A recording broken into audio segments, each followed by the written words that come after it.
अस्सलाम वालेकुम, this doctor Afsheen and welcome back to Afsheen visitors. आज हम लोग इलेक्ट्रोथेरेपी स्टार्ट करने लगे हैं। इलेक्ट्रोथेरेपी के ना मैं ट्राई करूँगी कि वीक में 2 चैप्टर आप लोगों को करा दूँ। इस तरह आप लोगों की 1 या 1.5 महीने में पूरी बुक जो है वो कवर हो जाएगी। ठीक है, सारे टॉपिक्स वन बाय वन हम लोग डिस्कस करेंगे, तो मेरे साथ रहिएगा। ठीक है, देखते रहिएगा। इंफ्रारेड स्टार्ट करवाने लगी हूँ। इंफ्रारेड रेडिएशन के बारे में आज पढ़ेंगे। इसमें जो मेन चीज़ हम लोगों ने डिस्कस करनी है ना इंफ्रारेड रेडिएशन में, वो है जो हमारे सिलेबस में चीज़ें हैं। डेफिनेशन, प्रोडक्शन ऑफ ल्यूमिनस और non luminous generator, physiological effects क्या होते हैं, therapeutic effects, uses, techniques of application, ये सारी चीज़ें हम लोग डिस्कस करेंगे। चलिए आए डेफिनेशन की तरफ। कि डेफिनेशन क्या होती है इंफ्रारेड रेडिएशन की। इंफ्रारेड रेडिएशन ना इलेक्ट्रोमैग्नेटिक वेव्स हैं। ठीक है, इलेक्ट्रोमैग्नेटिक वेव्स हैं जिनकी वेवलेंथ क्या होती है 750 नैनोमीटर से 4 लाख नैनोमीटर। ठीक है, ये याद रखनी है। 750 से 4 लाख की याद रखनी है इलेक्ट्रोमैग्नेटिक वेव्स होती हैं। इस कोई भी हॉट बॉडी हो, ठीक है, वो इंफ्रारेड रेडिएशन इमिट कर सकती है। जैसे हमारे पास सन हो गया, गैस फायर्स हो गई, कोल फायर्स या हॉट वाटर पाइप्स वगैरह, ये सारे इंफ्रारेड एमिट कर सकते हैं। अब देखते हैं जितनी ज़्यादा हमारे पास हीटिंग होगी, greater the heating shorter the wavelength, मतलब किसी चीज़ को जितना ज़्यादा हीट करेंगे उतनी ज़्यादा कम वेवलेंथ की जो है इंफ्रारेड प्रोड्यूस होगी। नेचुरल सोर्स इसका सन है। ठीक है, फिजियोथेरेपी डिपार्टमेंट में या रिहेबिलिटेशन में हम लोग प्रोड्यूस करते हैं 2 तरह के जनरेटर्स होते हैं हमारे पास, आर्टिफिशियली प्रोड्यूस करते हैं इंफ्रारेड को।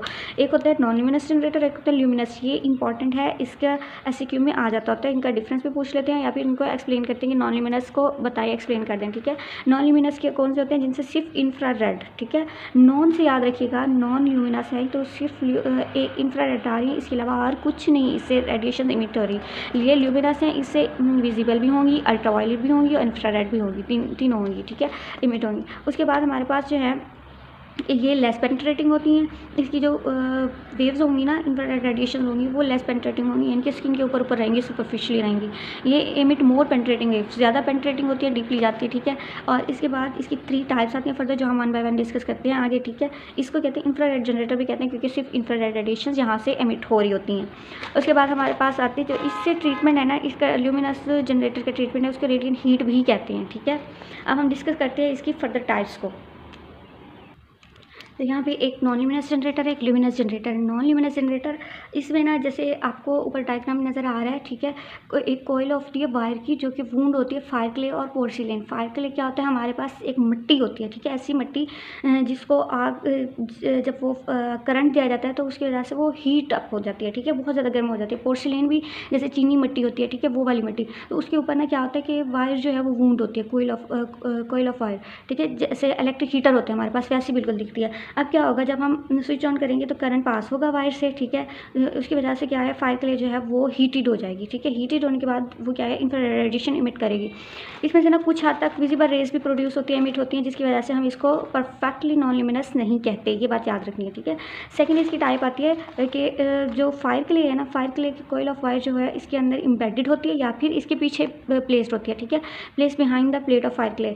इसके जो इमिशन होगी फायर क्ले से कुछ विजिबल रेज भी होंगी। ठीक है, अब इसमें ना ड्यूरेशन भी याद रखना है, इसको जस्ट 5 मिनट्स लगते हैं इंफ्रारेड रेडिएशन इमिट करने में। ठीक है, इसको 10 मिनट रिक्वायर होते हैं, 10 मिनट आप ऑन करके रखें, उसके बाद इंफ्रारेड रेडिएशन इमिट करना स्टार्ट कर देती है। ठीक है, उसके बाद जो ऊपर वाली दोनों है ना, both of above are placed at focal point of parabolic और gently curved spherical reflector fixed on stand. ठीक है, स्फेरिकल रिफ्लेक्टर होता है जो स्टैंड के ऊपर फिक्स होता है। ठीक है, तो उस के फोकल पॉइंट पर ये पड़ती हैं।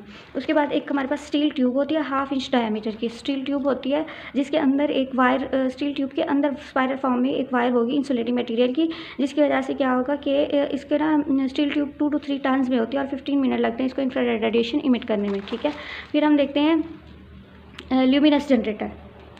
ल्यूमिनस जनरेटर में हमारे पास एक तो इनकैंडिसेंट लैंप आते हैं, जो हमारे पास नॉर्मली बल्ब होते हैं घर में। ठीक है, जो लाइट को एमिट करते हैं। ठीक है, जब हीट अप होते हैं तो लाइट रेज पास होती हैं उनके थ्रू। ठीक है, इसके अंदर याद रखनी है टंगस्टन वायर होती है। यहाँ पे क्या था, फायर क्ले थी और उसके ऊपर कॉइल ऑफ वायर इम्बेडेड थी या मोल्डेड थी। ठीक है, यहाँ पे टंगस्टन की एक मेटल है, ठीक है, फिलामेंट है, इस ये enclose in a glass bulb, एक ग्लास का बल्ब होता है जिसके अंदर वो होता है। अब बल्ब जो है इवैक्यूएटेड होता है और इनर्ट गैस होती है इसके अंदर। ठीक है, ताकि ऑक्सीडेशन ना हो। उसके अलावा टंगस्टन क्या है कि हीट, रिपीटेड हीटिंग और कूलिंग को टॉलरेट कर सकते हैं, इसीलिए हम लोग इसको लेते हैं टंगस्टन मेटल को इनकैंडिसेंट लैम्प में। अब जो है हमारे पास एक mesh of wire used in front of reflector. Reflector के आगे ना एक हमारे पास वायर का मैश होता है जो हम लोग यूज़ कर लेते हैं, जिसकी वजह से क्या होता है कि अगर बल्ब आपका एक्सप्लोड हो जाए तो उसकी वजह से पेशेंट को कोई नुकसान ना हो। ठीक है, जब करंट पास करता है फिलामेंट के थ्रू तो ये हीट अप हो जाता है और इंफ्रारेड रेडिएशन और विजिबल और कुछ यूवी रेडिएशन जो है वो प्रोड्यूस हो सकती हैं। फिर इसकी एक टाइप आती है टनल बाथ। टनल बात है जब बहुत सारे आप इंटेंसिव लैंप एक पैरेलल फॉर्म में लगा देते हो, जैसे ये फॉर एग्जांपल इस तरह होता है और ये सारे इस तरह लैंप लगे होते हैं, तो वो एक पूरा बाथ टनल बाथ होता है, ठीक है। उसके अंदर हम लोग ब्लैंकेट भी रख देते हैं सम टाइम और पेशेंट को वहाँ पे उसके अंदर एंटर कर देते हैं, और दोनों साइड उसके एंड जो होते हैं वो यानी कि बंद नहीं होते, क्लोज नहीं होते, ओपन एंड होते हैं, ठीक है। और इसके अलावा कैबिनेट बाथ इसकी एग्जांपल है। और ये फुल बॉडी रेडिएशन जनरल जो मतलब पूरी बॉडी को हम लोगों ने इंफ्रारेड रेडिएशन देंगे तो उसके लिए ये यूज़ कर सकते हैं। एक्सेसरीज़ की कुछ ऐसी चीज़ें होती हैं जो अलग से हम लोग लगाते हैं, उसके ऊपर इंफ्रारेड के साथ लगा देते हैं, जैसे लोकलाइज़र है जो किसी स्पेसिफिक पॉइंट पे हमने लोकलाइज ट्रीटमेंट देना है, ठीक है। फिर रेड ग्लास फिल्टर या ये आते हैं कि जो कि अब्जॉर्ब कर लेते हैं इंफ्रारेड और विजिबल रेडिएशन को, ये शॉर्टर वेवलेंथ को, ठीक है। और कुछ एक रेजिस्टेंस होती है, वेरिएबल रेजिस्टेंस, जिसको अगर सेट कर दें तो आउटपुट कंट्रोल रहता है। ये हमारे पास हम लोग ने पढ़ा नॉन ल्यूमिनस लुमिनस जनरेटर, ठीक है। फर्दर इसके फिजियोलॉजिकल इफेक्ट्स हम लोग नेक्स्ट वीडियो में देखेंगे, उसके लिए वेट करें मेरी नेक्स्ट वीडियो का। Thank you so much.